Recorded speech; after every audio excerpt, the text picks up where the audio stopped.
Good morning, good afternoon, whenever you're watching this. It is Tuesday, April 11th, 2023. Have a few birthdays and a few events, but we've only got one birthday with cards, so we'll get to that in a minute. But only a handful of events today, not a lot of anything spectacular. On this date, and ironically, it's all Xfinity Series stuff.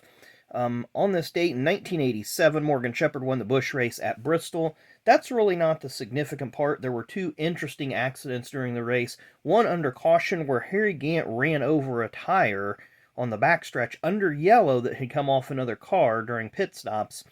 His car launched in the air quite a bit, and it made a lot of highlight reels. Another accident made highlight reels. Rob Moroso, Max Presswood crashed on the back straightaway, and Rob Moroso's car hit the wall head on just past the gate that Michael Waltrip and Mike Harmon hit. But his car went really high in the air on the front and crashed down hard. Everybody was okay in those crashes, but it was a pretty significant crash. I recommend you guys go back and check those out. 1998 on this date at Hickory Motor Speedway, Ed Berrier won his one and only Busch Series race. Kind of the cool thing about that is Jimmy Means was a co-owner of that car. So big moment for Jimmy Means in his racing career. And in 2021, Josh Berry won at Martinsville for his first career Xfinity Series win. Not surprising that a short track ace gets his first win at a short track.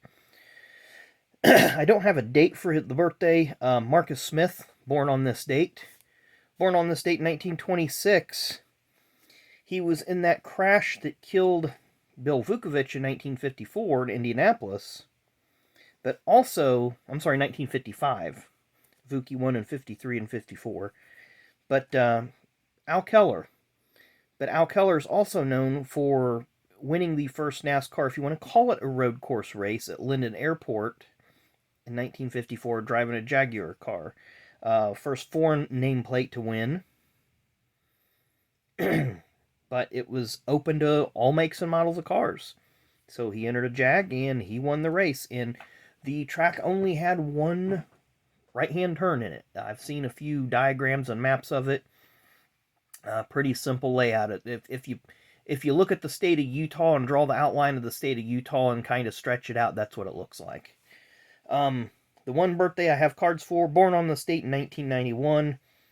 He hasn't really had a great career, but he's never really had a great shot, even though he kind of almost sort of won a Busch race or Xfinity race a few years ago, nationwide, whatever it was under. Mr. Brennan Poole. Of course, if you remember the race in question at Talladega, Elliott Sadler actually got past him when the yellow was thrown, and they kind of flagged it as such. But there you see the DC Solar branding on his uniform where he was driving for Chip Ganassi. Of course, we all know about that DC Solar fiasco. And the only other cards really that I have of him are in the kind of plain premium motorsports. I think the car was 15. He had one top 10 at Talladega, which must have been his best track.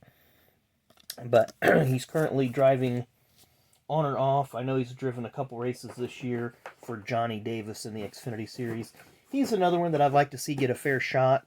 DC Solar messed up a lot of people's plans, maybe for him, definitely for Ross Chastain, but Ross has righted that ship, and he's making a name for himself with Trackhouse.